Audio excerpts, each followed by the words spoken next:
Խնդրում եմ փոխանցել նրանց, որ ես պահանջում եմ, որ այլևս երբեք պատերազմներ չլինեն։ Կարող եք դա անել։ Եվ դու կարծում ես, որ ձեզ կլսեն։ Այո,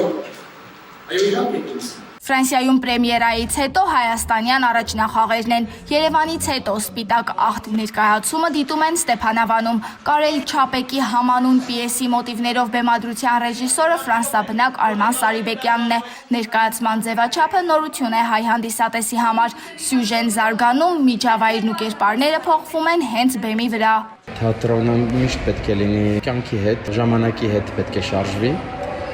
Եվ շատ ժամանակ նույնիսկ ժամանակին նախորդում է։ Ժամանակներն են փոխվում։ Մենք չենք կարող կարճել հին ձևերից։ Չէ՞ որ թատրոններ է զարգանում եւ նաեւ ես որտեղից գալիս եմ, կա այդ փոփոխությունների բաց լինելու, հանդիսատեսի աչքի առաջ անելու այդ կուլտուրան իմ թատրոնում, Սոլեի թատրոնում, որովհետեւ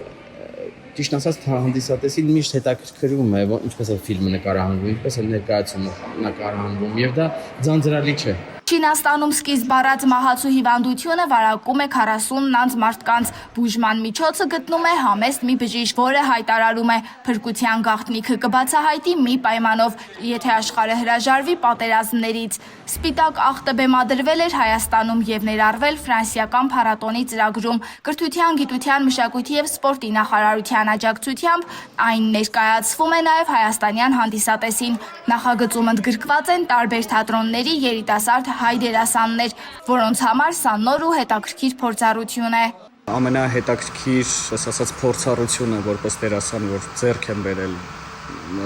այս աշխատանքի շնորհիվ, դա հենց Ֆրանսիայում 15 օր մեր անցկացրած օրերն էին Թատրոնի թատրոնում, որտեղ մենք 15 օր ապրել ենք թատրոնում ու ավելի մոտիկից ենք ծանոթացել եւ շփվել եվրոպական թատրոնի ձևին, ֆորմատին ու հենց Սոլեի ֆորմատին։ Մենք հիմա իհարկե այստեղ խաղում ենք հենց շատ թատերային տարածքում, որտեղ մենք ունենք վարակույրներ, ունենք կուլիսներ, Սոլեում խաղալուց մենք չունենք այդ ամեն ինչը։ Ինքը ուղղակի շատ նստարաներով եւ բեմահարթակ չկար, հանդիսատեսին հավասար հարթակ էր, տարածք էր ու այնտեղ մենք սովորել ենք լինել այստեղ ու հիմա ու եթե պետքա դուրս գալ գրիմ անել կամ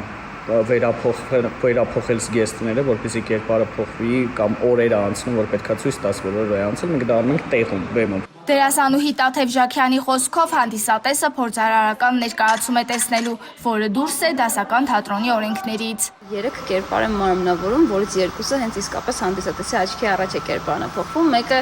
հասարակության շերտն է, որից մեկը հացթուխներին ենք ներկայացնում, երկրորդը լրագրող, հենց նույն պահին անցում ենք կատարում լրագրողների, որոնք մեկ այլ շերտ են ներկայացնում եւ ցույց տալիս թե լրագրողների մեջ նույն թեման ինչպես է արծարծվում, վերջում արդեն Մարշալի դուստերն եմ, ով արդեն պատկերացրեք հասարակության ամենավերին շերտում գտնվող կանանցից մեկն է ներկայացման եւ թե ինչպես է պատմությունը ազդում նաեւ իր վրա։ Սպիտակ աղտը կցուցադրվի նաեւ Եղեգնաձորում 1937 թվականին գրված պիեսում բարձրացված հարցերն արդիական են նաեւ այսօր։ Ներկայացումն ուղերձ է աշխարհին ու մարդկությանը հրաժարվել փառքից եւ հարստանալու հնարավորությունից հանուն խաղաղության։ Սերինե Սերոբյան լուրերի համար։